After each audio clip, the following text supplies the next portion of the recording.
Evening all, it's Monday night and welcome to the Tilton Talk show. I'm Paul Hipkiss, now in spectacles, and tonight we're joined by Chris Browne. Good evening. Claire Giblin. Good evening. The chairman, Alan Watton. Good evening. Mark Adams from Coventry. Good evening, everyone. And Craig Courtney from Solihull. Why, thank you. Hello. And the one and only disco bus goer, superfan, David Taylor is tonight's special guest. Hi, everyone. So Blues suffer a disappointing 2-0 defeat in Sheffield on Friday night, and Claire and Dave, I believe you were both there, so I'm going to hand over to Claire, start us off, and then Dave, give us your thoughts on Friday night's game. But Claire, you obviously both paid the 5 hour, you both obviously suffered the 5 hour round trip there and back, and the whole 90 minutes, so it's only right that I hand over to you two first, so off you go. Yeah, I think 5 hours. It took us 3 hours to get there. We got there, we were full of spirits, we were ready, we got to the bar, there was no food left.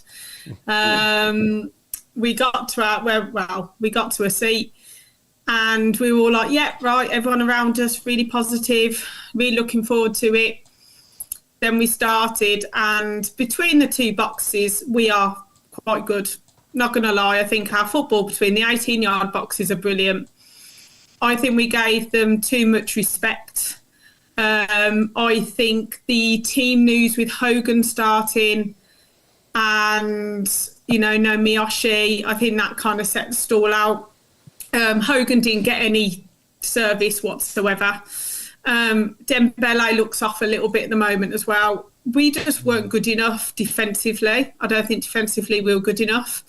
There was one point, even when Laird kind of jogged to go and get the ball, we didn't look like we wanted it. Going forward, we look good going forward, but what happened is because they got the first goal, they just sat back. They just sat in front of the 18-yard box and went, go on then, break us down, and they knew we weren't going to be able to. The amount of opportunities that we made, yes, we had 25 shots, was it? But how many on target? About 5 or something. It just wasn't good enough. Like we looked like we didn't know what we were going to do. Whenever we get a ball into the box, it's Jukovic's height, not for Scott Hogan or someone like that. We lack that clinical finish at the 18-yard box and around there. We were shooting at times when we didn't need to shoot, or passing it when we should have shot. And, I agree with Mowbray. If you're a professional footballer, stay after. If you're not scoring goals, stay after and practice. We travelled all the way down there. We were in good voice. We were really optimistic, and it's put us into a lot of trouble. I just think I really, really worry. I think Stansfield was a massive miss in that first half. We were crying out for him. And it was just really disappointing. We went there actually full of hope. And whenever we go anywhere full of hope, we just didn't do very well. The defending and, the play between the 18-yard boxes, like I said, was first class. It was brilliant, some of the things. But they had 4 chances, I think, and they scored 2 of them. And then again, it was a crossover, and the left back Buchanan couldn't head it away. And it was just such goals. Like, we should not be losing to a team like Sheffield Wednesday. They were awful. They were terrible. What do you reckon? Do you agree? Or They're awful. I hate to break it to you, but I wasn't actually at the game. Oh, I thought you was, mate. No. Night away games are still just a little bit too much for me. Okay. So I have to abstain. Obviously, I watched it, got a lot of Sheffield mates, and obviously I was in contact with all the lads and lasses on the coaches.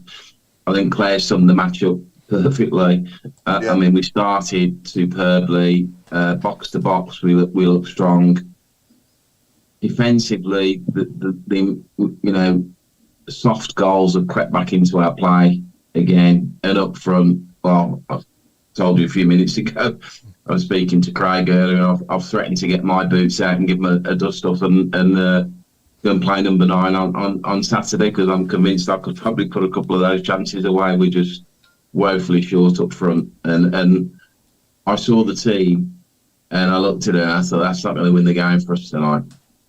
I didn't expect us to lose. I honestly thought it would be a draw.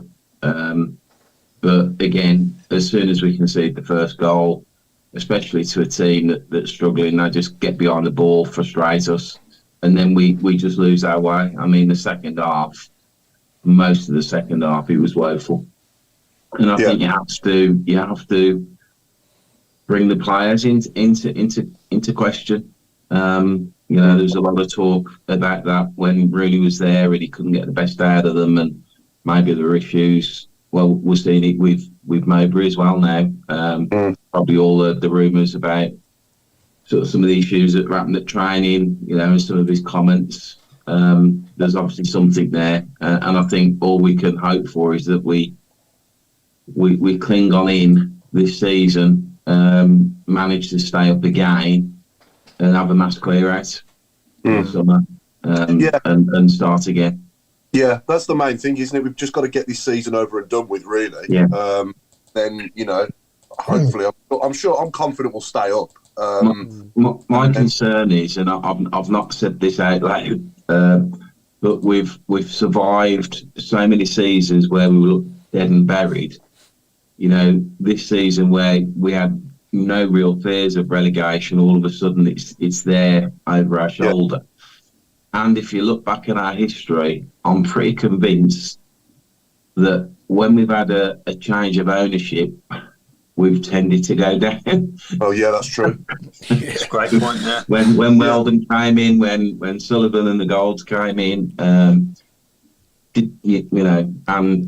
obviously the Chinese, I wasn't directly after sort of Carson took over, but obviously there'd been a recent change in ownership. So I am quite nervous about the rest of the season. Yeah. Can I ask a question? Paul, you made a statement there. Can you tell me why you don't think we're going to go down?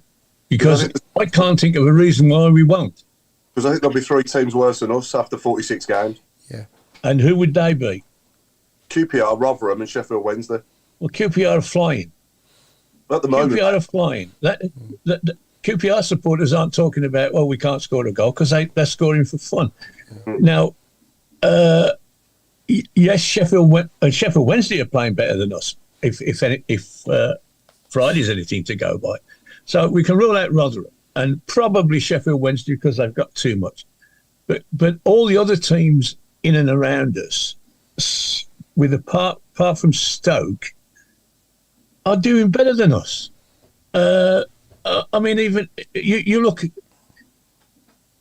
Had we have gone to somewhere like Southampton and lost 5-3, we'd have been doing cartwheels, singing, "Oh, what a great game!" But we don't. We got a Sheffield Wednesday and get beat 2-0. Now, that's. I got to be honest. I'm manically depressed by all this. I just think, here we go again. It's 12 years we've been doing this, and in every one of those 12 years, somebody has come out that bottom 3 and finished above us. Now, if they do that this year, we're in deep. Because we've looked at this week. 3 points at Sheffield and Blackburn, and look what's happened. We've got the bogeyman coming.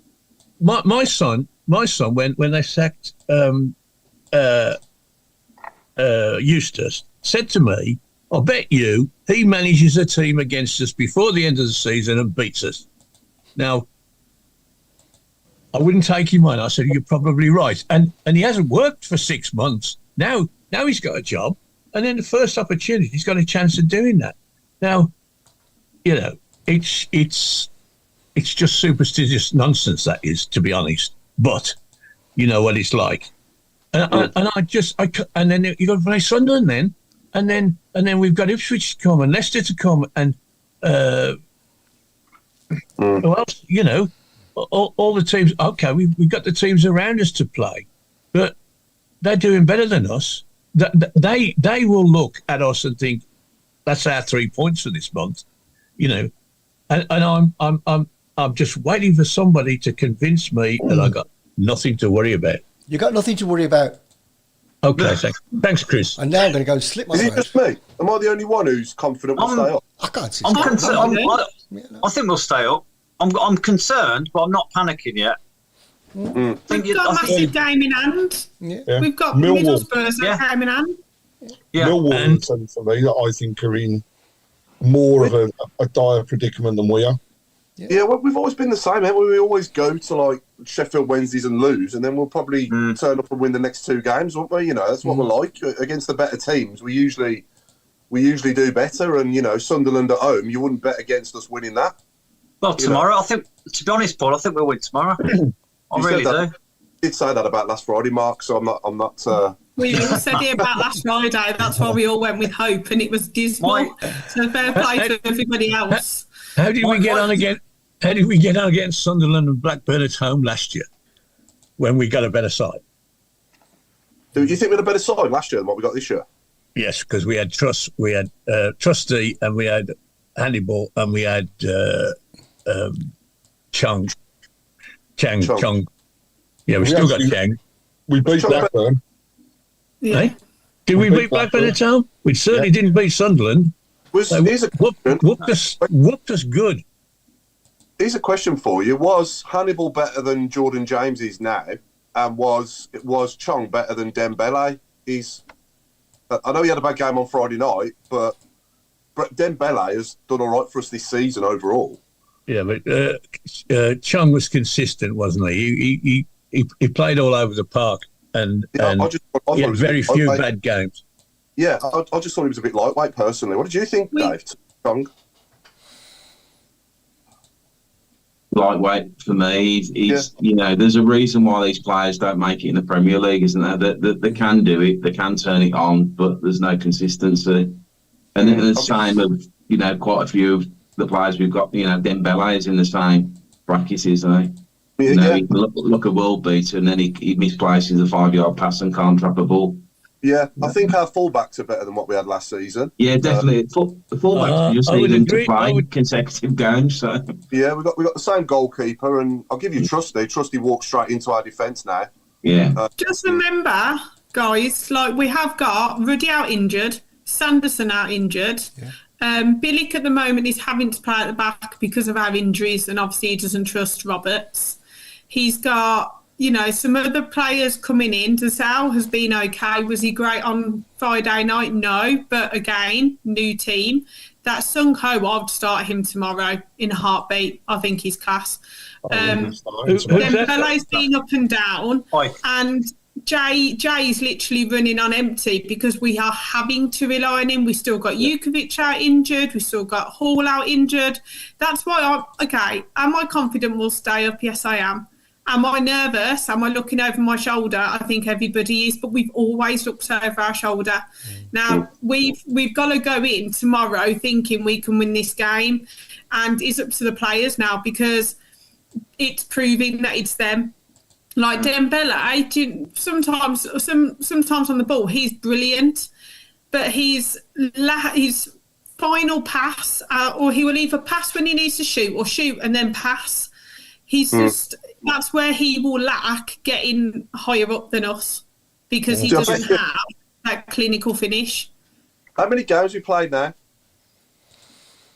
How many games are left? Do we know? I mean, all I'm going to say now is I think left, isn't there? We need to win 5 or 6 of them to stay up. Yeah, but I think Dembele has already got double the amount of goals in the games we played so far than Chong did in the whole of last season.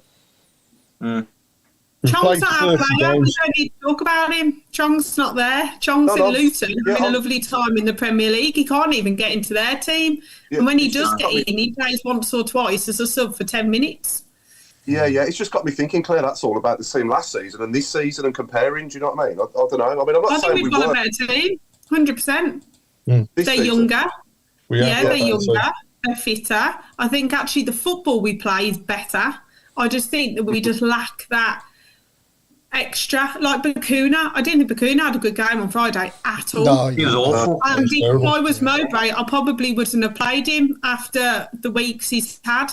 Because, you know, it's obviously affected him more. He didn't look bothered. He got given the captain's armband. He didn't play very well. Kuna played all 90 minutes. Why wasn't he moved? You know, Yeah. I got that. His body language is always a giveaway with him. He sulks, and he sulked from the beginning on Friday, and he should have been gone at half time. Replaced by who? I'm not as thrilled as you sound about the three new midfield players. Pritchard, okay, he's only played 45 minutes, but that annoys me because if you're going to be the man, you got to last more than 45 minutes. The other two are the same as we've always had, and the way we dominated the ball on Friday night was too slow. It was all pedantic, It was like, I mustn't possibly risk giving the ball away, which is good. But instead of putting the ball, past the defence, it always went behind people. Dembele got the ball behind him and had to create something himself. He never had anything to run onto, and neither did anybody else, to be honest. And I would just make one. I agree with Dembele. His decision making is poor. But on Friday, after 3 minutes, he'd been injured twice. First time he went near the ball, they kicked him up in the air. Second time, they repeated the matter, and he wasn't the same. He wasn't the same. I've got the impression that people say we know how to deal with this bloke. We give him a bit of stick early doors, and he disappears. And he does a little bit, and these things have got to be counteracted. Somebody's. Well, in the old days, used to look after him. If you touch our mate there, we'll make sure one of yours goes down as well. He ain't big enough. He ain't big enough to knock people about, is he? So somebody else has got to stand up for him. Well, it's like Mowbray says, too many artists, not enough soldiers. To be honest, and it shows we're missing. When we got on the way home, I was like, we used to have Barry Ferguson, Savage, Granger, all these players who used to you've hurt my mate, like you said, Watto, you've hurt my mate. I'm gonna put one in on you, and the next go. We haven't got anybody like that. We've got them all. Yeah, they can use the ball, and it's beautiful, well done. But if you haven't got the end product, it's like Real Madrid. Man City will play beautiful football, but you've got Rodri and Diaz who'll put their foot in. Like Arsenal, you'll have Declan Rice and some of theirs that will put their foot in. Liverpool, we need somebody like a Robbo as well who would actually shake them up a little bit and make them want it a bit more. It's lovely having all these beautiful play, but you need somebody to put their foot in and somebody to actually want to, tell people what to do. What you say there, Claire, I've grown up with, going back to the 90s, we had Daesh, we had Ward, when I was going back to like the mid-90s and, players like Martin O'Connor and, these players would run through a brick wall for you, and they'd run over broken glass in bare feet to play for us, wouldn't they? And, I'm not saying these players don't care, though. I think they care, but they're just not gelling. And I think another reason for that is, obviously, we've changed the manager again recently, and they're still getting used to the way he wants to play. And I'm hoping that, we'll just click against somebody. We are going to just click, and these chances will start going in. And when it happens, it's going to be a heavy defeat for the opposition, I think, 5 or 6-0, if it happens. And we've been saying that for weeks, but we can't score. I know, that's the problem. Somebody's going to take a tanking, though. I agree, Paul. We have created 56 chances in 3 games. Not many of those on target, though, may I add, and that's the difference. We talk about the people sticking up for the other players and stuff like that. We don't actually have, and I've seen a couple of people plus comments on it on the board now as well. We don't actually have a born leader on the field at this present moment. We don't have anybody that, to me, like you say, he's not afraid to put their foot in and go, do you know what? You had my mate. I'm having your back now. And I'm around, so don't try it again. But then also, I've got to add the inconsistency of refereeing in the games is also spoiling it, because you're right, Paul, first 10 minutes, he was taken out twice. Right? For one of those, it should have been a yellow card straight away. The player walked away and was actually laughing. You saw it on camera, the player was laughing. Then their man in midfield, whose name will not be mentioned, gets a booking. Right? At that point in time, anybody that was playing in our midfield should have been round his backside, winding him up that much that he made the stupid mistake and got the second yellow. But we backed off. We didn't go for the jugular, which is what teams do to us. Right? We saw players being substituted because we were going to lose them otherwise to another yellow card. That's 2 games on the bounce for me now where we have seen that. We're actually too soft. We're too soft. Yeah, I want somebody just to go and in that first couple of minutes do what they did to Dembele. Kick somebody up in the air. Let us know that we're there. I think on that note, though, Craig, the game has changed a lot, though, since the likes of Barry Ferguson 13, 14 years ago. The game's a lot different now, isn't it? They've took the physicality out of the game. It's not the same as it was 25, 30 years ago. Yeah, go on now. Yes, you're right, but the clever teams get round that. I mean, the two fouls were on Dembele were not brutal, but they were serious enough to slow him down and make him think and hop away limping and thinking, do I want to go near that bloke again? In fact, he immediately went back onto the left after he'd started on the right. So you're right, of course, but people can niggle you now. That they don't have to be brutalised. They can just niggle you. Just keep knocking you over. Keep treading on your toes and stuff like that. Do a savage. But the referees don't spot it. Yeah. But you get fed up. Just being smart, though, isn't it? I don't think we've got anyone who's actually smart in the team who's got a football brain. I've been trying to wrap my brain to think of anyone in the squad that's anything like an old-fashioned hard man, and there just isn't anyone. No. But I'd actually say I struggle to think of any of our players, and you'd look at them and say, well, he's a smart footballer. I just don't think we've got that person in the squad. Gardner's probably the nearest, but he's not clever. He's, when he kicks somebody, it's bloody obvious. His second touch is a tackle, and it's normally a foul. So. I'm hoping Pritchard will add something like that. I think he will. He's got a little bit of something about him, I mean, in recent years, we've had the likes of Cliftonbald and Robbo, and these players would get their foot, stick their foot in. I'll never forget that challenge by Cliftonbald off, who. First couple of minutes of the derby, and that challenge was kind of like Welcome to St Andrews, wasn't it? If we played them now, or we played against them, I can't think of one player that would put a challenge in like that now. You know what I mean? Somebody should try but miss. Well, you miss. Yeah. Sorry, Claire. Go on. I was gonna say you miss someone busting a gut to get into the 6-yard box to turn in a cross or finishing the game with like a bloody nose or something. It sounds stupid. We don't see that. It was the same at Albion last week. The amount of balls across the box, nobody was busting a gut to get on the end of it or just trying to get on the end of it. It's just all ball watching and just complete. Claire referenced it earlier. If I'd have been at the match, I think I'd have literally gone on the pitch and dragged him off, and that was Laird. When he turned around, looked at the ball, thought, can't be arsed, and just stood there and watched it go out. It was everybody. I literally, I mean, you could have imagined it. We were obviously losing, and it was like Etheridge had the ball in his hand and took ages, and we were like, there's like loads of room, but what I put on X was, what I noticed was, first half, all of them were coming like this, can have the ball. None of them were on the half turn. None of them were trying to make a forward run.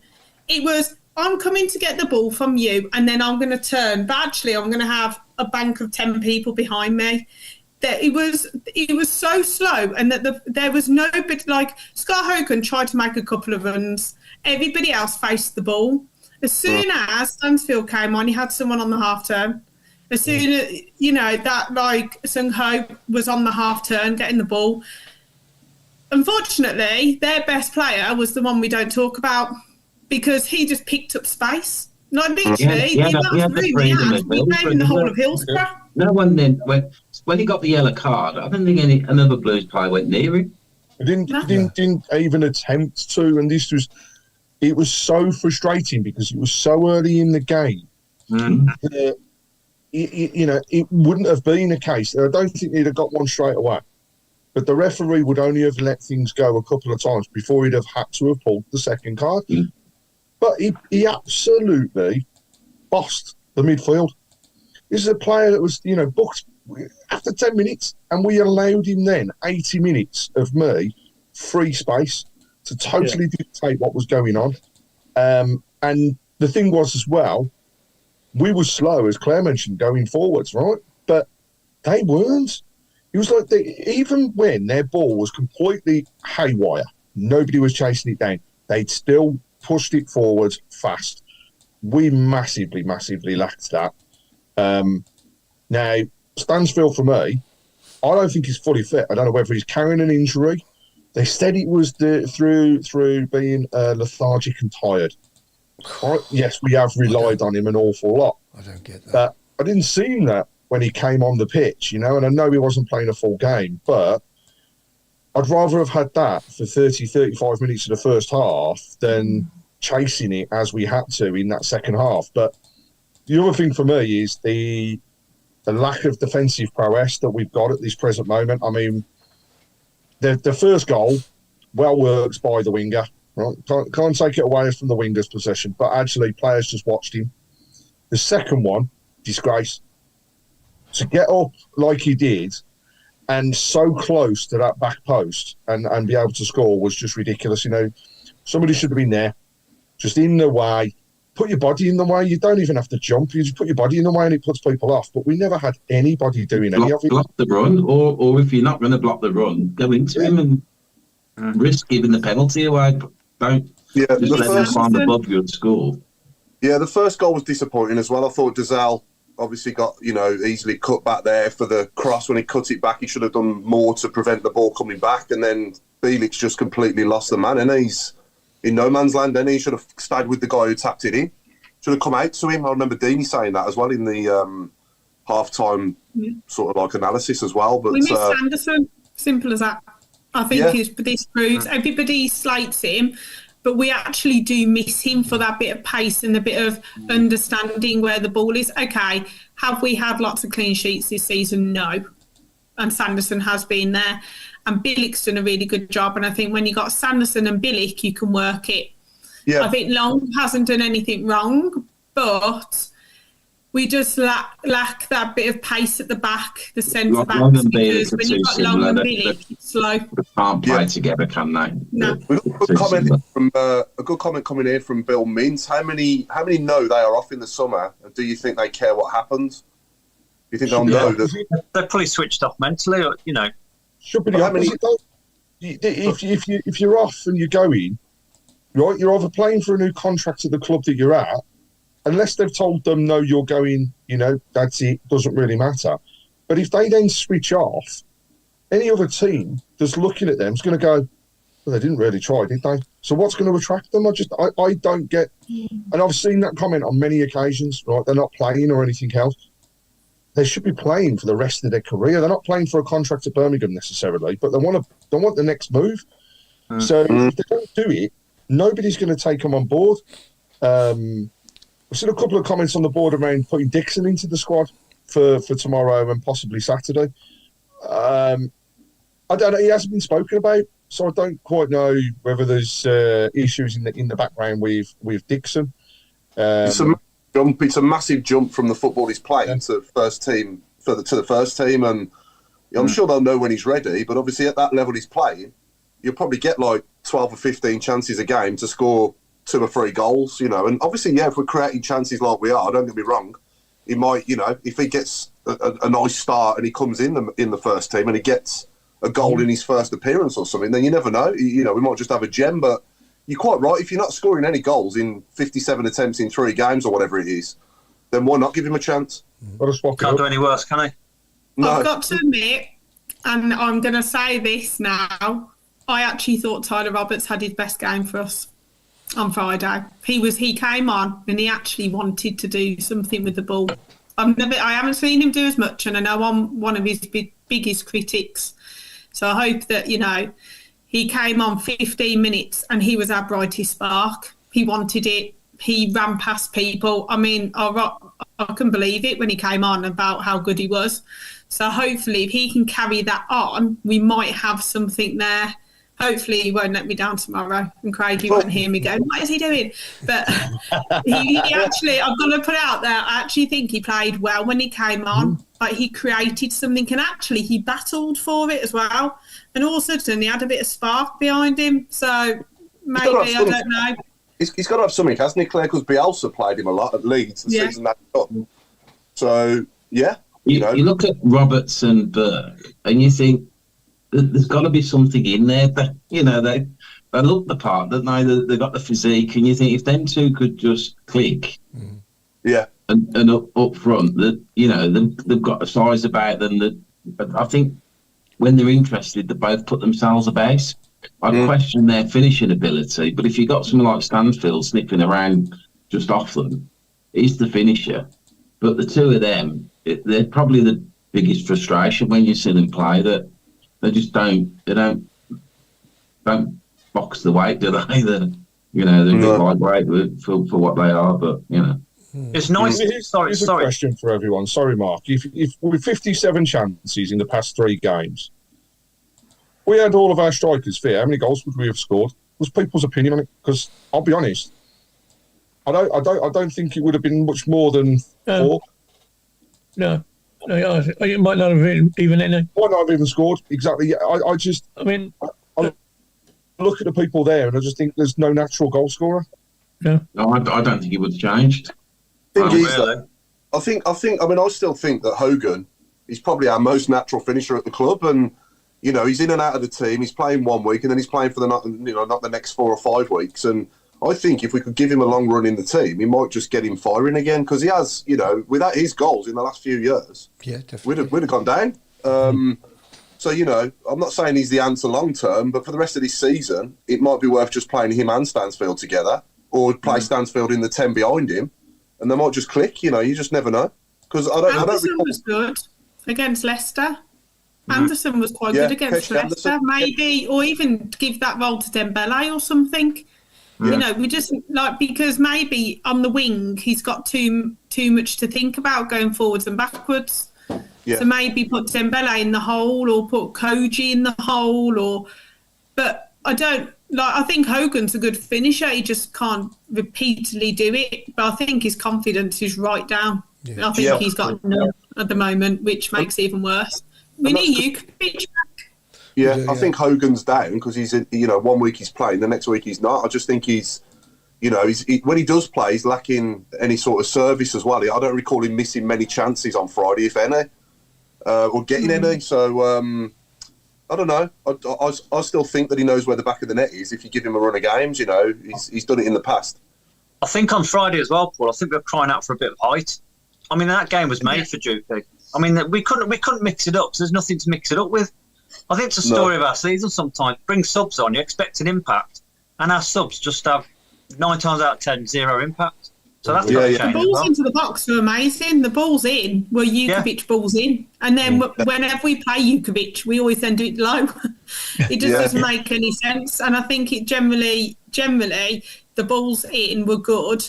And we do miss it. Maybe do we need to change formation? Do we need to put 2 up front when Yuki comes back? Do we need to do something else? I don't know. Is 1 up front, have we got enough? Is it because Dembele's off as well? But I think Jukovic is a massive miss. We missed that big man up front to change a game or to hold it up and things like that. I know we're going to lose him probably at least he's probably going to finish in the summer. But for the last few months, he'd be invaluable. For me, Mark, in my 37 years, I'll say so far, watching the Blues regular, for me, the most I've ever enjoyed watching the Blues, and you're probably all going to agree with me, I'm confident, is when we've played 4-4-2. Yeah, absolutely. And I know it's a bit old school, but Gary Monk did it in recent years that season, and, without the points deduction, I think we'd have finished about 14th. So, and for the first time since the 94-95 season, we had a centre forward that got over 20 goals in the season. Yeah. So, I don't think it's a myth. I do think that you could do that with these players, and it might just work. You know, you get. I'm not saying Djukovic is capable of 90 minutes now every week, but even if we're at the Djukovic and Stansfield partnership one week, and then maybe Tyler Roberts and and Hogan the next, or whatever we've got to do, we've got the players there to do it, and I think that could work if we did it. You could also have the holding midfielder in Sunic with somebody like Jordan James or Bakuna in the middle, or Pritchard, and then you got Miyoshi on the right and Dembele on the left, ain't you? Yeah, I mean, Pete Taylor's actually said that, Paul, not far off. He said he'd stick Dembele behind Stansfield, put Miyoshi back out wide, drop Bakuna and start Pike. And I think, judging by the comments that have come out from Tony Mowbray today, we are not far off seeing him start, and it wouldn't surprise me one little bit if it's not tomorrow night. Yeah, he looks a good player. Yeah. So, but I don't remember Everidge doing much on Friday night other than picking the ball out of the net twice. You know, can have a lot to do. He wasn't quick enough. He just wasn't quick enough. Like, we were losing 1-0, and then he'll pick the ball up, and he would just kind of wander out the goal. And I was like, well, like, what are you doing? Like, do something. At least look like, put something into it. Maybe if you start doing that, then the others will start. But if you're just walking up to the 18-yard box and then going, oh, yeah. I mean, like... I think Claire, Etheridge and the whole team were frightened to do anything quickly because they get a bollocking for giving the ball away. And there were times when any goalkeeper will look up and you need to get rid of it quickly because there's a one-on-one up front or there's a bloke on the wing unmarked or whatever it is. It isn't always the same. And it's to stand there and wait till everybody's bugger off, and then two come back and he rolls the ball out. That's taken up seconds of time, and you're still in your own half with the ball.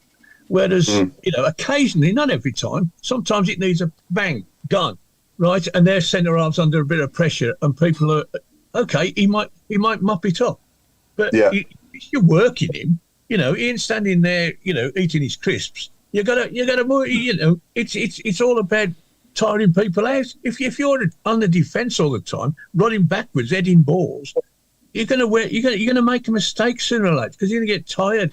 If you're standing there watching the opposition passing it round the back, you're just having a breather and you're just under no pressure. Yeah. Dave, I want you to give us an insight, Dave, in what it's like to experience a Tony Routley disco bus away day. What's keep it clean, Dave? How long you Well, got? look what it did to me. So. Exactly. You had hair down here. I literally was. I think I was only about 5 days after the Sheffield United away game, the 40-year anniversary match, and I fell over in France. Yeah. They're memorable. Davo's diaries really don't do them credit. I love Dave. I mean, Jimmy's a legend, and I absolutely love Jimmy on the diaries. Absolutely. It's really everywhere we go now. You get people coming up. You're Jimmy. It's Davo's diaries. They recognise everyone, and it's just bonkers. I mean, everywhere you go, even like non-football related, you can be somewhere and like I think, oh, you're on Davo's diaries, aren't you? Or I'm a Coventry fan or a Sheffield fan or a whatever fan, and if you look on when he posts them up on YouTube, if you look at the comments that come on, it's from fans all around the country that just are there sitting waiting for it to be posted to watch Jimmy do Elvis again. Fantastic. And I guess being on that coach though, I mean, what would you say was your best away day on that coach, Dave, so far? Oh.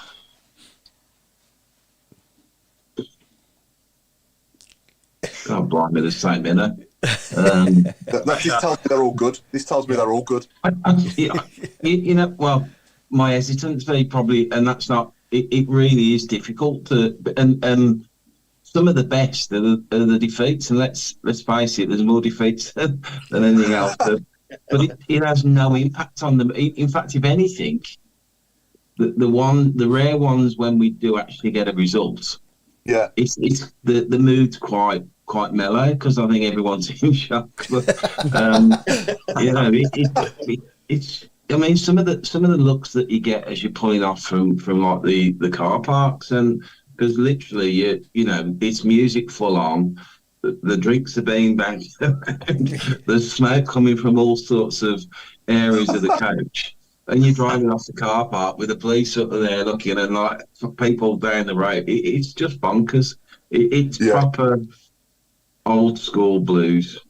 Yeah, I love and it. there's a lot of youngsters on there, but it's as close to old school away day specials and the early days of coach travel that some of us are old enough to remember. Yeah. I need to experience one myself. I would recommend it to everyone. It's really odd because my first experience with radio, I travelled on my own for years, different groups and that, and took my lads when they were younger. And my middle lad was coming up to his 21st, and I said, what do you want to do, son? Because whenever they've got a big birthday, me and whoever's, we go and have a weekend together or something. And he says, it's after my birthday, or it's before my birthday, but we played Tilton away. And he says, and I've seen there's this guy that does these boat trips down the Thames for the Blues.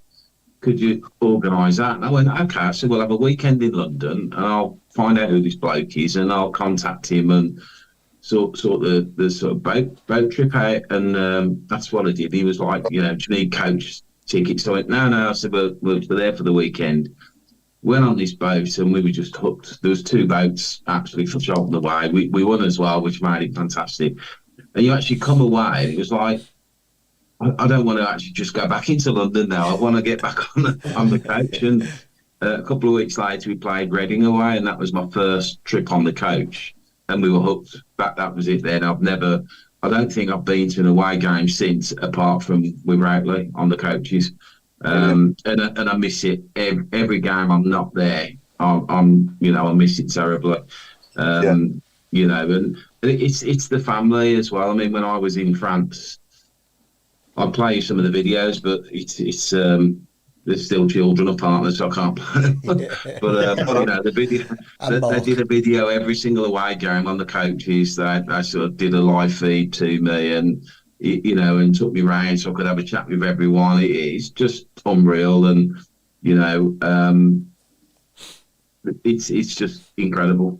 It's incredible, and it just has given me a new energy in following the Blues, and it's opened up so many opportunities to get involved in other stuff, because it's more than just the football. With I call him Routley because I don't want to be nice to him, but he never takes any praise or credit for what that guy does.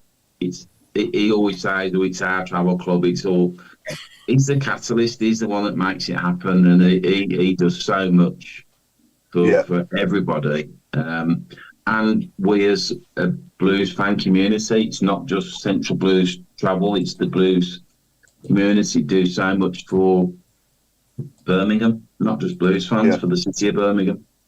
Ray Hobro's mentioned a couple of times on the board so far. He said, we went to Bristol away. 5 coaches of Blues fans went to our Wetherspoons. Can you imagine that turning up? Yeah. And then he said, I was hoping you weren't going to say anything too bad then, but that's okay. He's also mentioned about 8 coaches turning up at the Darwin just outside Blackburn last season. Yeah.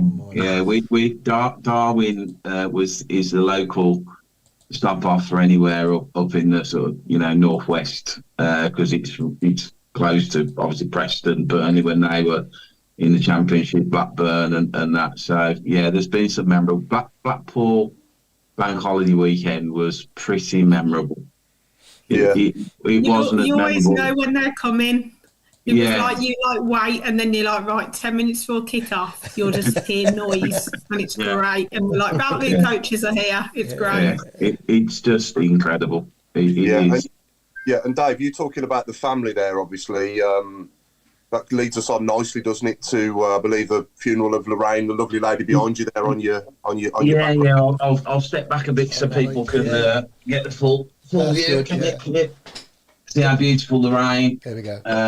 who was sadly taken away from us just over 3 weeks ago now, left a massive hole in our family at Central Blues travel, but just Birmingham as well. Lorraine did so much for justice for the 21 as well. That's where I first knew Lorraine. That's where I first met her. As someone who was a big advocate and supporter of those causes. But, then when I started travelling with Tony, she was a big character amongst the travel club. And for someone who was such a slender lady, not even a Brummie, she's from Greater Manchester. I think Bury, but either Bury or Stockport, can't quite remember, but Greater Manchester. She's as passionate as you could get a blues fan. And Brummie, and she was a big player in helping organise the coaches, the away days. Always someone that Tony could rely on. We could all rely on. I've actually got a piece. Tony asked us to sort of do some stories, memories of Lorraine. I'm really proud. I've actually got a copy of the draft for the order of service. I'm not going to show it, but I'm really proud. My sort of memory of her is what's been chosen to be put in the memory of service. And it just sums up Lorraine. I'll give you a flavour. It's just, she just knows. She's just one of these people that just knew that you were down, knew that you needed something, and my one memory of her is linked into my first time meeting back up with everyone after I come back from France. The lads and lasses was stopped at a pub in Stafford on the way to Stoke.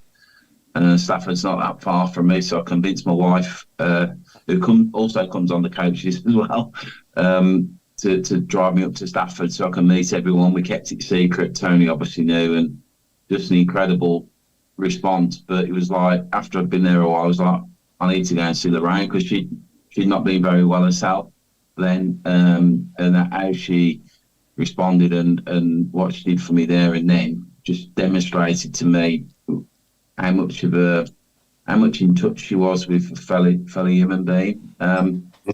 But she could melt your heart with a smile, and she could cut you in two with a tongue. she really was that person, and normally both came hand in hand with each other. A real, the biggest compliment I can say. She was a proper old-fashioned Brummie lady, but she was from Manchester. Everything. The traits of her is just everything. You'd associate with one of our best. And she's greatly missed. We've been working in the background, a number of us, with the family to help make arrangements for the funeral. It's been quite difficult because she expressed views of what she wished, but then was taken really quickly from us. We thought we'd had time, so we've had to sort of liaise with the family. The family were also people who come on the coaches, and we've got a really good relationship with them. But we've had to try and sort of expedite things, and it's been difficult to put all the pieces together, but they are now. So Lorraine's funeral is next Monday, the 19th.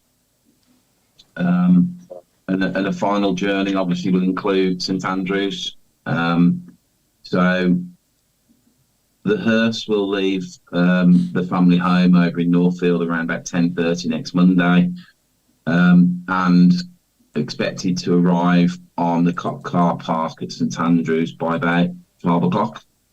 So an appeal really to any Blues fan that knew Lorraine, or any Blues fan that wishes to come and pay their respects, make the way to St Andrews and the car park for about 12 o'clock next Monday. We'll obviously, give her a massive Blues send-off. She'll depart St Andrews about 1 o'clock to go to Lodge Hill crematorium for the service, and then after the service, the wake will be held at Diggity's St Anne's on Ulster Street, which is the sort of natural home of Central Blues away travel. Lorraine used to work there and support sort of Trudy on match days and other events as well. So it just feels fitting that you know we involved that, and it's what the family wanted also. So it'll be a long old day and afternoon of celebrating the special lady. The order of the days, blue shirts or football attire. We're going to actually run coaches for the Central Blues travel mob to get from St Andrews up to Lodge Hill and back. And we're actually going to run it like an away day. There'll be beer, there'll be music, and a football card to commemorate the special lady. As I say, all people are welcome at St Andrews. We want as many people as possible. Obviously, it's been done in conjunction with the club. The club have been fantastic as always in helping support what's needed. And the Blues community again. We've reached out, we've ran various raffles, football cards to raise funds, and there was a GoFundMe, still is a GoFundMe page. I think Tony pretty much plasters social media with that most mornings. You know, it's a big expense, funeral arrangements, unfortunately, these days. But as always, the Blues community, the Blues family have stepped up and done their bit.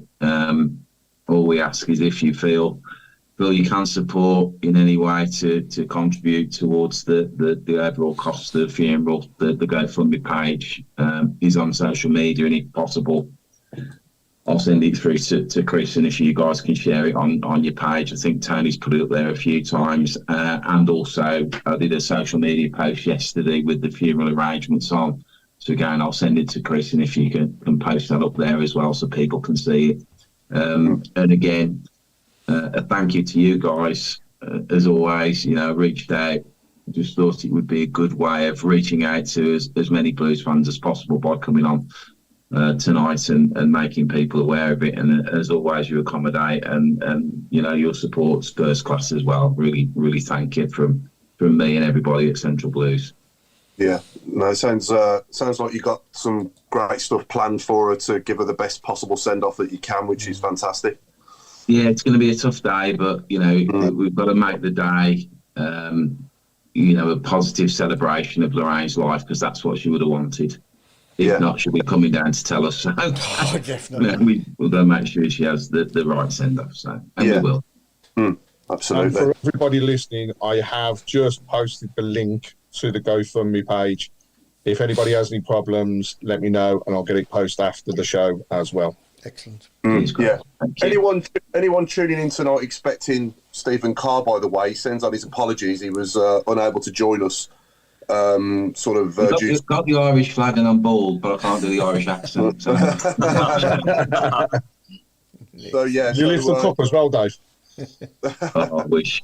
I'm hoping that we can rearrange with him for another time soon instead of tonight. Unfortunately, he's had to, cancel tonight. So, so we're nearly hitting 7:30 already. Craig, have we got anything lined up tonight? Squad game or anything like that? Or squad number game? Just before that, I've got there's a little bit of a competition going on as well. So if anybody wants to win one of our mugs, which I'll paste over now, one of their mugs. So I've got 3 wiki pages, clips of them. If anybody can get all 3, email me, admin@tiltontalk.com. Right, let's see if any of our panel can get these as well. And you'll win a mug, simple as that. We win Mark? No, we don't want Mark. Hey. Oh dear. Can I just have the money? Hey? I'll just. You put them up. I'm going to put them up on the screen now. I'm going to put them up now. Here's the first one. If any of you lot know on the panel, shut your gobs. Shut up, yeah. Okay.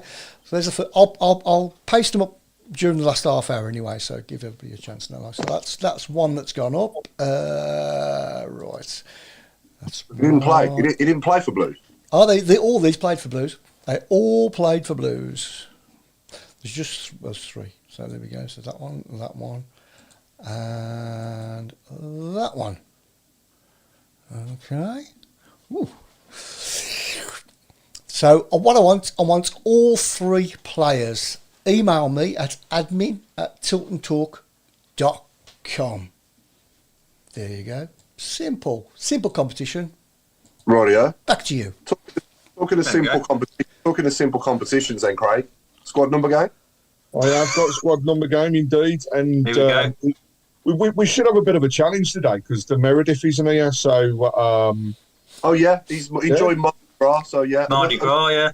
Another person who's ducked the show and sends on his apologies as well because he's too busy enjoying Mardi Gras. Is it Mardi what? I know, yeah. What sort of excuse is that? Where's he gone for that? Brazil. Is it New Orleans? New Orleans. New Orleans. Yeah. Okay, right. Okay. Right, He's so the probably squad, he's been watching the NFL as well, hasn't he? Yeah. of course, no harm in that one. Silly people staying awake until 3:30 in the morning to watch it. Right, so squad is 2009, 2010. Okay. And again, as always, I've got a couple of numbers that I'm intrigued. Sorry, Craig. Let's fill Dave in. What we do, Dave. Craig's going to name a season now, obviously 2009, 2010. He's going to give us some actual squad numbers from that season, and we've got to try and get the player that wore that number. Easy. I have been. You've done this to me before. My memory line is shocking. So if it's not Bobby Hatton, Frank Worthington, or Trevor Francis, I don't know the answer. So the first squad number that I'm after is squad number 17, which I can tell you was taken twice during that particular season. The second number that I'm after is number 24. It's only used once. And then finally, squad number 28. So it's 17, 24, and 28 of the 2009-2010 season. It's tough, isn't it? Was one of them McSheffrey? No. Was 17 McFadden? No. Even B. Was any of them David Bentley? No. Okay, that's me out. Was any of them? Was any of them Timo Tanyo? Whatever his name was, Timo Tanyo. Oh yeah, the Finnish bloke. Yeah. He was, but what number? 17. Oh, that's to me. 28. He was 28. That was a pure guess. That's a good one. So 28 was Timo Tanyo, and 17 was worn twice. Tiny 17 was worn twice. 17. Oh, was it? Meredith's on the chat. Is it? He's banned. Oh, for God's sake, can't get him away, can he? Can't get away from him. Espinoza. Espinoza is one of the 17s. It's the biggest Espinoza. And Michel, the Spanish midfielder. Yeah. It is. Is this coming from Meredith? Because if it is, we're banning him. Yeah. He should be. He should be. Mardi Gras is obviously not enjoyable. Yeah. I know, yeah.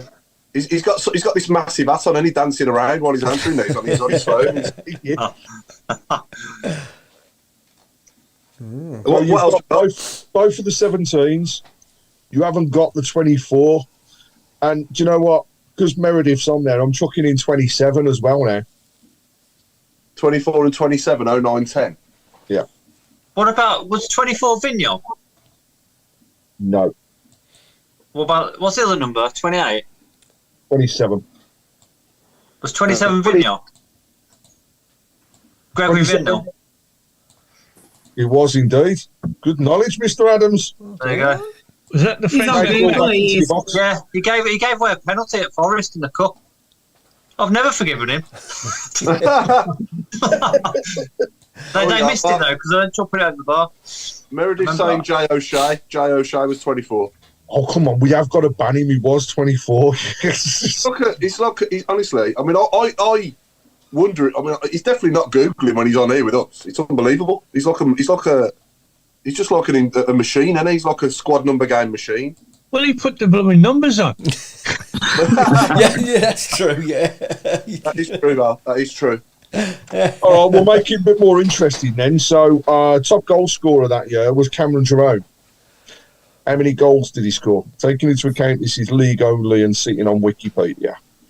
I'll go 11. Oh, God, this is too easy. It was 11. 11. How'd you know that? Go on. See, Dave, you just sit here, Dave, to be honest. Yeah, I'm so not does To me. be fair, too- the instant number in my head then was 11 for that, but I hadn't got the balls to say it. Lee Bowyer also scored during that season. How many? 6. 4. 4. Not 4, it's Five. not 6. 5. 5. It was 5. And then the final one, James McFadden. Higher, lower, or the same as 5? Higher. Fire. Higher. Lower, 8 or 9. lower. 7. Taylor, you are correct. It was the same with just 5 goals. Same. It was. So, ladies and gentlemen, that is squad game and higher or lower. I He thought got I'd be 2 of those in the same match. Okay. Yeah, I thought I'd be clever and get more right with these glasses on, but it's obviously not working. Oh dear. Anyway, let's have predictions for tomorrow night and Saturday then. So obviously Blackburn tomorrow night, the homecoming of John Eustace. He'll get a good reception, won't he? Yeah. So, Yeah. I hope so. As soon as that whistle blows, though, you know he's the opposition, Yeah. isn't he? Can I- But I won't sing his name. Anybody that sings his name needs shooting. Yeah, I agree. And Saturday, Sunderland at home. So Claire, let's start with you. Give us your predictions for both games. Put me on the spot. Head or heart? Because head and heart's totally different at the moment. Put the two I together. think we'll beat. I hope we'll beat Blackburn. I think we'll win 2-1. Okay. Sunderland. It depends if we play better than we did when we went there. I would take a draw now. To be fair, I'll take a draw for both of them. I'll probably say 1-1 Sunderland. I know we haven't scored in like 3 games, but we've got to get a goal somewhere, don't we? If not, then just I'll take my boots with me tomorrow. I'll play. Yeah. No, Dave's already taken the slot, so I'm sorry. Me and Dave up front. I think that'd be a wicked partnership. What do you reckon, Dave? Yeah. Yeah. No, Go on then, Dave. Dave. Give us your predictions, Dave. Same on torn because I want to say my heart's saying a scrappy 1-0 win tomorrow, which will give us the confidence to go on and win 3-1 on Saturday. But my head's saying 1-1 both games. Yeah. There's a bit of heart in that as well. Alan? I'm going to have a guess, Alan. I'll go 1-1 tomorrow. 3-1 defeat Saturday. Ooh. Mark? I'm going to go. I think we'll win tomorrow 2-1. I think we'll concede, sadly. And Saturday, I'm going to say 2-2. So win Okay. tomorrow. Craig? No, I'm going to keep you positive. I think we'll win both games. We'll get a scrappy 1-0 tomorrow night, and it will be scrappy. But then on Saturday, I just fancy us to get a couple and not to concede. So I'm going to say 2-0 to Blues on Saturday. It's February, the first midweek game of February tomorrow, and I'm doing this from memory, but I can remember since I've been living down here, I watched that game on the television, and it's been Millwall 2 or 3 times, and various other people of no importance, and we've lost every one. It's just this cold February Tuesday night, and I'm actually going to turn up tomorrow because I'm visiting Birmingham for 4 days, which might change because I watched all these midweek games on TV in the past 10 years, but I'm actually going tomorrow, and that might improve our chances because I actually haven't seen us lose at home this year. So that's why I'm getting very. That's why I'm saying 1-1. I'm very hopeful. Yeah. Chris? Yeah, I'm I'm going to be positive as well. I'm going to go for a couple of 2-1s tomorrow and Saturday. Yeah. I think we'll draw tomorrow night 1-1, and I think we'll win on Saturday 3-1. And I'm saying 1 to them because it's going to be Joe Bellingham. Yeah. Is he going to get stick on Saturday? Probably, yeah. Yeah. I hope not, though, because no, I don't think he deserves it. He deserves it. No, he doesn't. You could argue that between him and his brother, they saved the club. So, you know, the Bellingham family as an overall, for me, will forever live long with Birmingham City. And the message board, so we've got Jim Tony saying 2-1 to Blackburn and 2-2 on a Saturday to Sunderland. Ray Hobro, Blues to get a score draw tomorrow and beat Sunderland 2-1 on Saturday. Nigel Mann wants to know, instead of singing Eustace's name, can we sing You're Better Than Rooney? They can sing that to anybody. You can do that to anybody, yeah. Michael said Blues to win 2-1 against Blackburn and 2-2 on Saturday. Paul McCarthy says 2-0 tomorrow, and 1-1 Saturday. Lilypad, 1-1 tomorrow. She thinks we'll lose 2-1 on Saturday. And last one that I've seen is Mark Lightwood, 2-1 to Blues tomorrow and 2-0 to Blues on Saturday. Wagner's there tomorrow, isn't he? Yeah, he said he'll be there tomorrow. I think. And then I think Jude will be there on Saturday because he's injured, isn't he? Just in time for the Blues against Sunderland. Yeah. Well done, Jude. Question from me for everyone and everyone watching. If everyone's fully fit, we've got our whole first team squad available to us. And I appreciate we haven't seen much of some of the players yet, especially the likes of Paik and other players as well. But what's our best 11? What would be our best 11 if everyone is fully fit? Oh, that's a tough choice. I've forgotten what our best 11 is. Yeah, well, I don't think we've played our best 11. We haven't seen our best 11. Seen it. That's what I'm asking. What is our best 11? I'd have Pritchard in there, Paul. Straight away, Ruddy in goal. Ruddy in goal, yeah. Laird right back. Sanderson. Long. Billick. Billick centre half. Buchanan. Yeah. With James, because he was exceptional on Friday, and Sung Ho. So you'd have James Holding, would you, in a 6 rather than further forward? He played further forward Friday, didn't he? He was in the 10. Yeah. Well, he's the only one that ran forward that time. He was that yeah. Miyoshi and Pritchard, and then probably Stansfield. That would be mine. I wouldn't go too much different to that, to be fair. I'd probably have Longin instead of Bielik at centre back. But yeah, other than that, I don't know. It's debatable whether Drama should go right back as well, really, because he's a good player as well, isn't he? I like Laird, though, so Laird would always... Yeah, I like Laird. Yeah, I don't think we can go wrong with either of them, to be fair. I think they've both done well for us when they played. But, Can I ask everyone a question, though? You know, in the summer when we have a revamp, would you keep Bielik as centre half, or do you reckon that's just temporary? Would you go out and buy a brand new centre half? Yeah. Definitely. I think we need a new one in each position. I'm not going to lie. We need a new goalkeeper. Well, we're going to have to. The whole spine, Claire. It's the whole spine of the team. Yeah. Drame, I'd buy him straight away because he can cover you in every position at the back.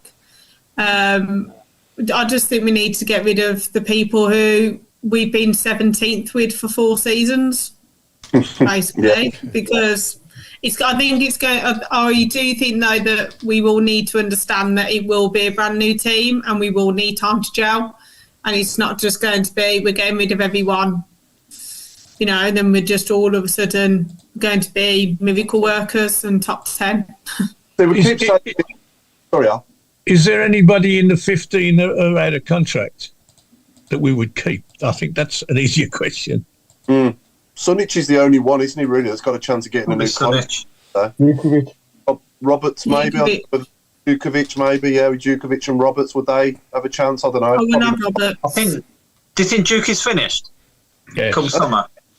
I wouldn't have any of them just because of what Claire says. They're too used to the mediocrity of what we've been.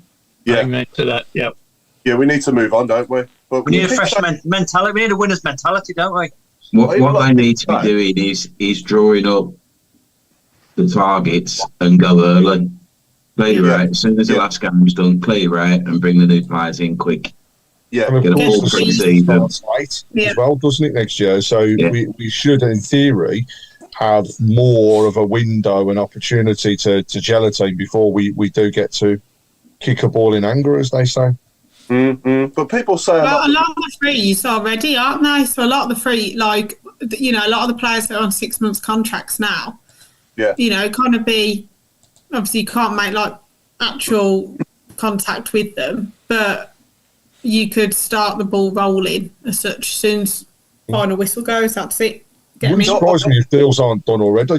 You know, I have the belief that they've already been very, very, very open around the summer in terms of what we're going to do, and I think it's being that open is probably an opportunity to excite people early doors, and it really wouldn't surprise me if we haven't had conversations, got people lined up, and they might even know, you know, some of those people coming through the door already.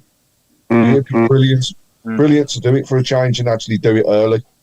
The thing is, in football in general, I mean, a lot of people are saying we need leaders, and there's not many leaders in football now, is there really, as a whole? I mean, you think back to let's go back to '96 when Trevor first took over. He signed Steve Bruce, Gary Ablett, Barry Horn.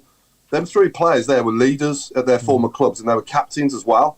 You know, we signed three at once, but I can't think of one now realistically that's a leader like that as an example that we could get. I mean, the only one realistically that we might be able to prize is Johnny Evans at Man United. I don't know how long his contract's going for, but I can't see them keeping him beyond this season.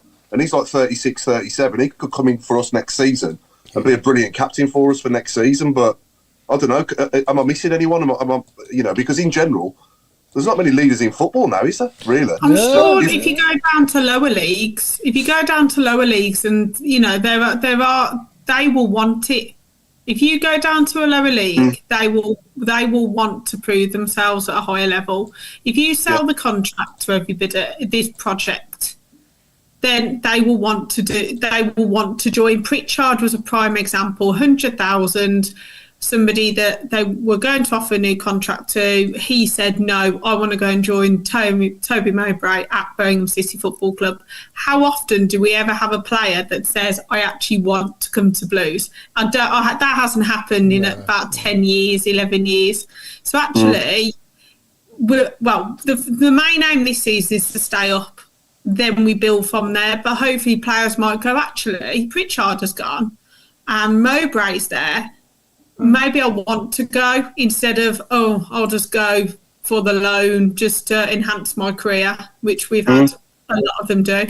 We need a Mark Ward, Martin O'Connor and Steve Claridge. Yeah. Exactly. There's just nobody there anymore like that, is there, Dave? Or somebody homegrown as well, maybe. Yeah, you know, realistically, what leaders could Blues sign, you know? And ideally, I'm a bigger fan of getting players. I'm not saying we should fill the team with them, but one or two players in their early 30s that have played in the Premier League for a lot of games. You know, we won the Cup with Stephen Carr, Lee Bowyer, Barry Ferguson, you know, all these players that were the wrong side of 30, but they did a bloody good job for us, and that's what we need now. We need a couple of players like that. Lee Carsley as well is another one, you know, in years gone by, and they've come in and done a brilliant job for us for a couple of years, and that's exactly what we need now, but I can't think of what. Yeah. I mean, God's going to say Kevin Phillips, you know, Andy Cole, Kevin Phillips, you know. Yeah. When was the last Blues fan, apart from Gardner, that played for us? The last Blues fan? Yeah. Jude Bellingham. Jude? I mean, in the leader capacity, maybe. Jude was probably the biggest leader we've had. I mean, for a 16-year-old kid, obviously, he was a leader, wasn't he? He was the best player on the pitch every game, and he just got everybody else going as well, didn't he? Lee Carsley, yeah. Carsley. Yeah. While we're thinking about that as well, and there's a few things coming from the message board. You know, the weekend, Obviously, wasn't just a disappointing one for the men's team, but unfortunately, in the FA Cup, the ladies took quite a battering, really, with a 6-2 defeat to a very good Leicester side, though, I will say. And I think what it did is it showed how far we've come, but also how far we've still got to go in terms of being able to not just get back in the Women's Super League, but be able to compete in there. But this weekend is a massive, massive game for the ladies. So Sunday we're at home against Southampton, and it's one that can get us back into the running in terms of the league. We've still got a game in hand, but it's against a Reading team that are fighting for their lives. So we were up against a good Southampton side, St Andrews, 2:00 on Saturday. That's a day. Every time. Sunday, sorry. Because I missed the Leicester game because it was on Saturday. Saturday at 12:00. Yeah, I booked my brain in for 2:00 on Sunday. Let's get behind the ladies. Let's get as many people as possible down to St Andrews. Again, shout it out. If you've got a season ticket, you get in for night. Right? It's an afternoon, and I know it's not everybody's kettle of fish and everything else, but those tickets can go to use for other people as well. It's a great family day, so please get down there, support the ladies. Let's help them with that push. We are, again, still desperately trying to get Darren and some of the team onto the show as well to talk about it, because they need our backing. Let's get the ladies back into the Super League and up where they should be. It's going to be tough, but I know we can beat that team on Sunday, so bring it on. The last 2 weeks have not been on YouTube. They've obviously been broadcast somewhere because I've seen pictures of the games since. But, Watford couldn't get that on. Leicester couldn't get that on. Although a panel did come up and said, this is live, and it stayed like that for 2 hours, basically. So I don't know what Blues TV are up to, but, I want to see it. So, if you can get it on, I would be very grateful. I have asked Alan around this and to understand why it is that some games are broadcast and others aren't, and it purely comes down to the streaming costs of doing one of the games. It was quite scary because it's into the thousands just to stream a game, and I think if they were getting a fair few hundred joining, then there might be things that they could do with it. But even when it's free on YouTube, or as it was the weekend, the FA Player, you just still don't get the following. So they're trying. They're massively, massively trying. And I think things will change. But when we're at home, let's get behind them as much as we possibly can. And yes, we'll see what comes up. And I'll ask the question around whether it will be broadcast on Sunday as well via YouTube. But if people are interested, we have tickets. Please get in touch and we'll get the tickets out to you. Let's do as much as we possibly can. It's the same on Sunday as it is on Saturday. There are group discounts for footballing clubs.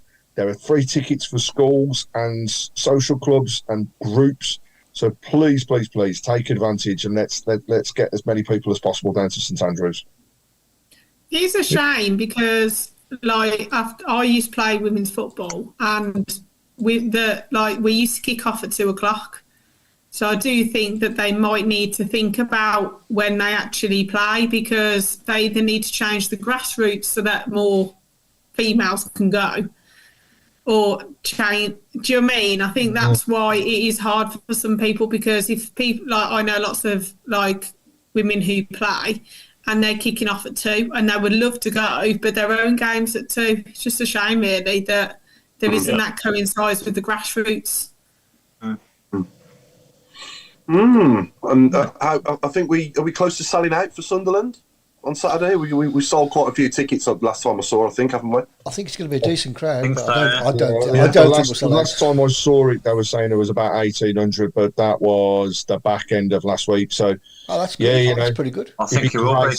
great for a sellout. I think it'd be absolutely awesome, and Pretty far off there. Tom 1,800, mate. Left. 1,800 left. Oh, that's good. I thought you meant 1,800 going.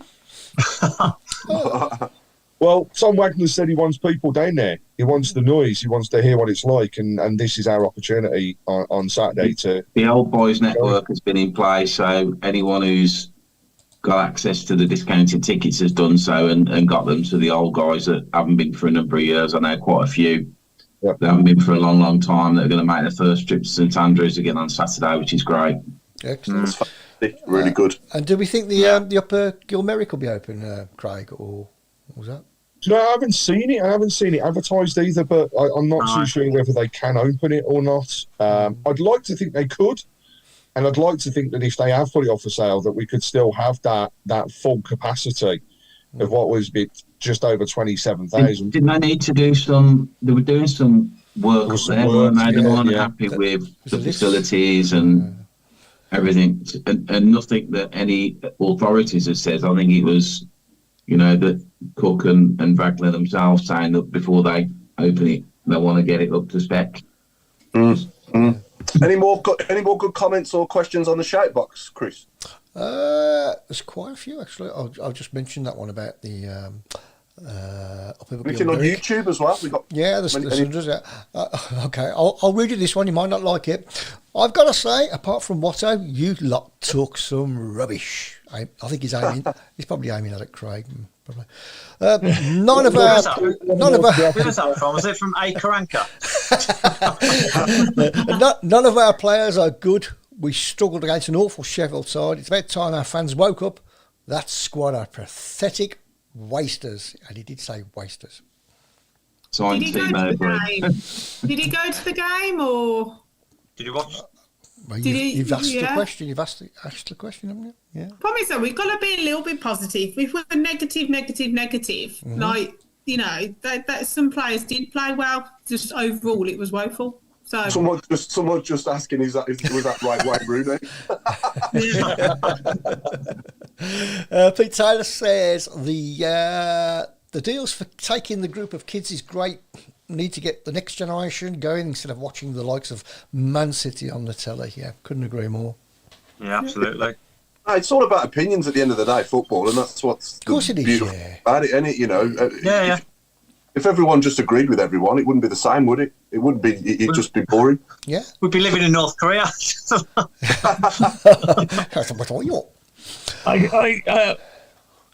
I did point out in my report on Friday, which still hasn't hit the airwaves yet, but we can hope. Going tonight.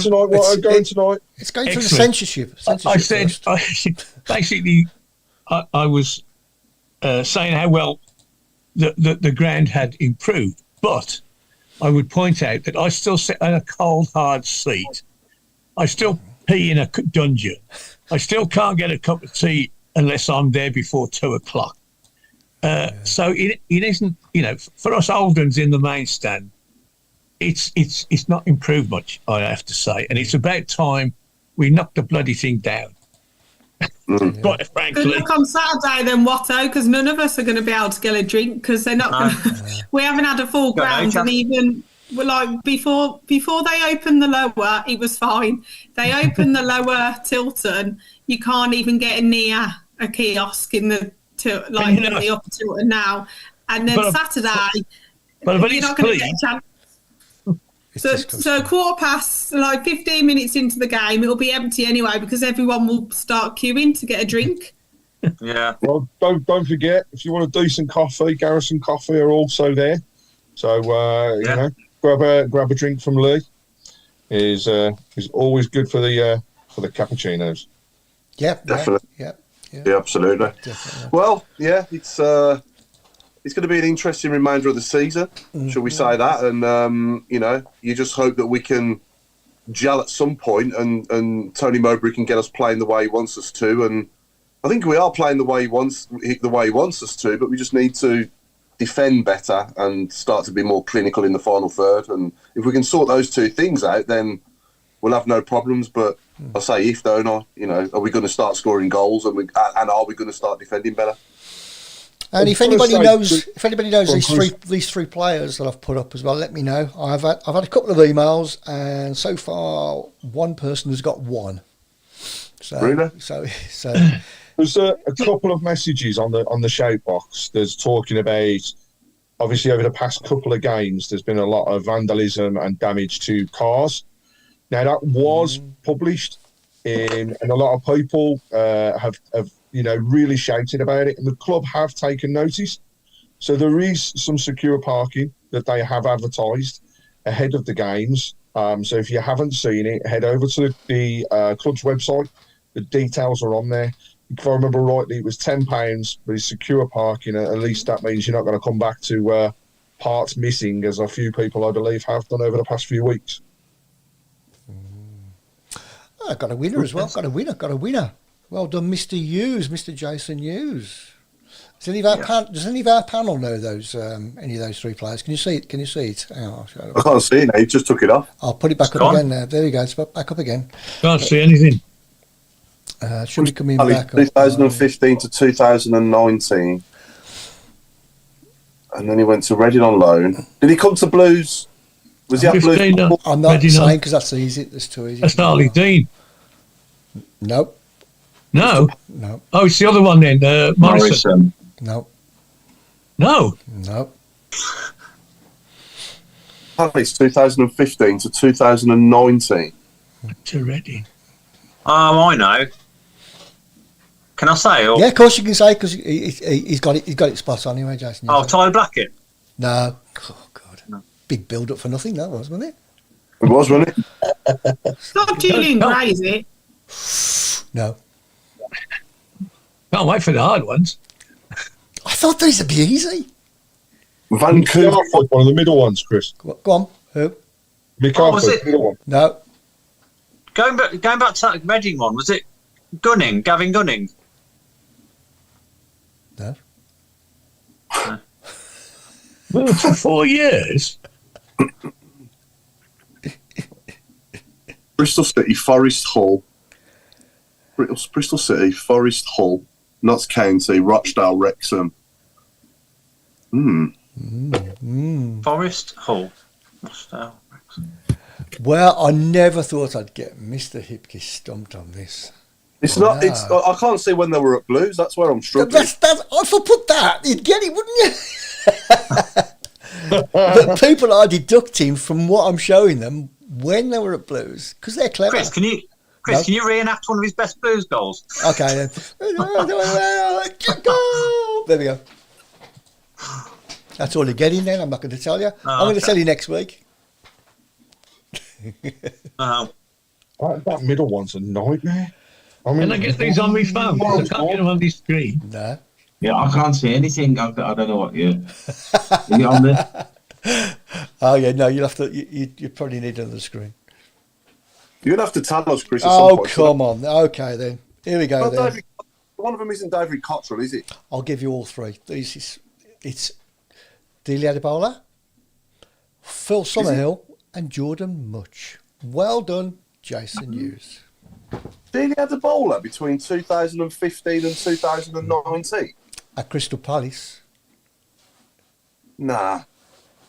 Well, it's off his wiki page. Really? Mm-hmm. Mm-hmm. He's about my age. He's about 45 now, Delia. That's Gordon Much, isn't it? Jordan Much. That's Gordon Much, the top one. Yeah. Oh, is it? Top one's Jordan Much. What was the years on the bottom one? I didn't That's see it Delia yet. at the bottom. And Phil it? Summerhill in the middle, yeah. Okay. Yeah. I've just seen a good question coming from Lilypad, actually. Question for for TTS. Apart from Jude, who is your top three players who could go far in their career and make it big? So who are our most exciting three young players in football? Is this I presume this is in the whole of football, that could make it big apart from Jude? I think Kobe Mainu is good, isn't he? At Man United, that kid who's come into their team has made them better. As much as yeah.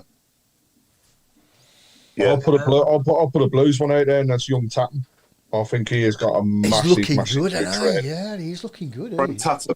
Yeah, Tatton. Just an interesting statistic while you're thinking about that. On Saturday, there was a point in the games where we were only 1 point above the drop zone. Yeah. And it all changed. It changed second half, thankfully. And we basically didn't move. We went back to 4 points off it. But obviously, with Huddersfield winning, Huddersfield were nearly up about halfway in the league by that time, but they went and blew it. But yes, that's when I started to get really frightened. I was at the big local derby between Hastings and Lewes on Saturday, and 2,701 people turned up to that. But I was firmly fixed on my phone. I couldn't concentrate, to be honest. Good entry. Well, good comment from Jim Toney there. Bradley. Is it Conor Bradley at Liverpool, right back? Yeah. He's a brilliant player. He's going to make Trent be able to go centre mid. Yeah. He's going to be their stalwart, 100%. I'll throw another one out there as well. The lad Braunthwaite at Everton. He's a quality centre back as well. He had a great game against Haaland. I know he scored 2 goals, but he didn't have marshalling well up until he got the first one. And then the second one he kind of like just lost his footing and he lost his positioning on the second one, didn't he? He's still a young lad learning. But it's just experience. Yeah, he looks good though, doesn't he, Dave? Don't you think? Oh yeah, composed. Yeah. Can I just say, Paul, as well? The goalie for Sheffield Wednesday, Beadle. He was young and he looked decent. I know he's on loan, and I think there's a rumour we were looking at him, but he looked a decent shout. He did, Beadle. He put himself about. He was definitely about. Yeah, I was going to start. He was going for a laugh. We're in Fergie time. We're in Fergie time. Nigel Manners also said, "Is it Joe 90, Harry Hill, or Tim Vine on the screen?" Oh no, sorry, it's Mr. Hipkiss. Yeah. There we go, Paul. Time up. Are we done? We're done. Are we wrapping up? We're done. We're wrapping up. We're 3 minutes over. 3 minutes over? Come on. After 3 minutes, Fergie time, we've been the Tilton Talk show. Thanks to everyone for watching. It's good night from me, Paul Hipkiss, and it's good night from Chris Browne. Oh, second. It's good night from me, and it's good night from Craig. And it's good night from me, and because he doesn't like going last or even penultimate, it's good night from the chairman. Thank you very much. Good night, everybody, from the chairman, and it's a good night from the lovely Claire Giblin. Good night from me, keep right on, and it's good night from the robe. It's good night from me, and it's a good night from Dave Taylor. So thank you all again for your time. Good night from me, and don't forget Monday, let's all raise a glass for Lorraine. If you can't get down to St Andrews, raise a glass. If you can do, come and see this special lady off. Give her a proper blue send-off. Get it right on.